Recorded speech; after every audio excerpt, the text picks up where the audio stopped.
William Shakespeare is widely considered to be the greatest writer who ever lived. And even though he wrote his plays over 400 years ago, they are still popular to this day. In fact, pretty much everyone who has been to school has read a Shakespeare play at some point. But despite being the most famous writer ever, we really don't know that much about him. All that we know comes from his famous works in court and church documents. Here's what we do know.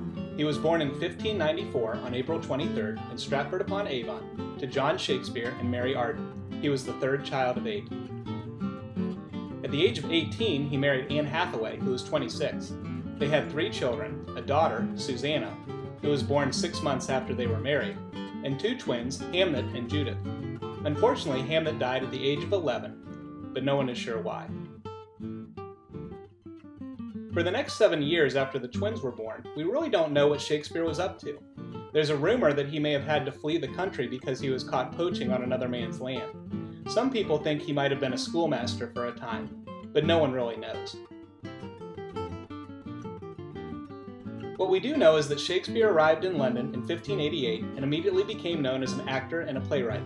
He was apparently so awesome that he gained some notice from critics. A London theater critic called him an upstart crow, which was a way of saying he was trying to be a better actor than he was.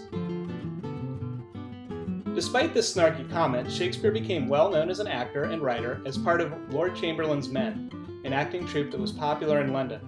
And when people saw his name on a play, they were like, "Hey, this play is by Shakespeare, it's going to be awesome."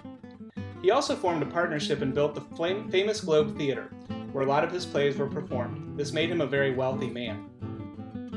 Over the course of 2 decades, from about 1590 to 1613, Shakespeare wrote a total of 37 plays. He wrote tragedies like Romeo and Juliet, Hamlet, and Macbeth, comedies like As You Like It and Midsummer Night's Dream, and histories like Henry V and Richard III.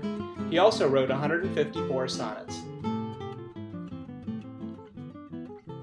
Along the way, he invented over 1,700 words, including words like bedroom, elbow, gossip, and luggage, and coined several phrases we still use today.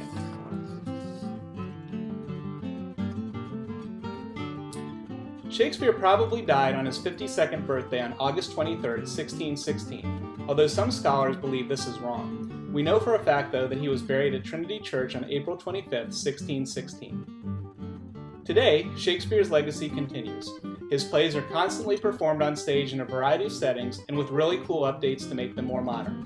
Movies of Shakespeare's works are also common. The magic of Shakespeare's great plays continues to live on in the hearts and imaginations of people of all ages. As Shakespeare himself said, "All's well that ends well."